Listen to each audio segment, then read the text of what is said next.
22 நாட்கள்ங்க. இந்திய திருநாட்டுடைய சரித்திரத்தில் ஒரு கட்சி தமிழ்நாட்டு மக்களுக்காக, தமிழ்நாட்டின் உரிமைக்காக, விவசாய உரிமைக்காக 22 நாட்கள் ஓட்டு போட்ட மக்களுடைய குரலை நாடாளுமன்றத்தில் ஒழிச்சு 22 நாட்கள் நாங்கள் நாடாளுமன்றத்தை ஒத்தி வச்சோம்ல. கூட்டணியில் இருந்துகிட்டு இன்றைய தினம் நீட்டுன்னு சொல்றீங்க. நீட்டு யார் கொண்டாந்தது? காங்கிரஸ் திமுக தான் கொண்டாந்தது. 2019 டிசம்பர்ல மத்தியில் காங்கிரஸ் ஆச்சு. திமுக இருக்கிற காந்தி செல்வன் சுகாதாரத்துறை இணையமைச்சர்.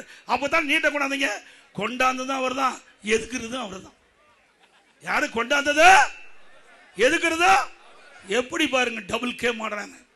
இதை பத்தி ஏதாவது நாடாளுமன்றத்தில் குரல் கொடுத்து ஒத்தி வச்சிருக்கீங்களா? அப்புறம் எதுக்கு நாடாளுமன்றத்தில் 39 பேர் நீங்க எதுக்கு இருக்கிறீங்க? தமிழ்நாட்டு உரிமைகளுக்காக போராட்டிங்களா? தமிழ்நாட்டுடைய திட்டங்கள் பெறுவதற்கு போராடினீங்களா? தமிழ்நாட்டுக்கு தேவையான நிதிகளை பெறுவதற்கு போராடினீங்களா? எதுவுமே இல்லை. ஆக இதையெல்லாம் ஒரு பில்டப்.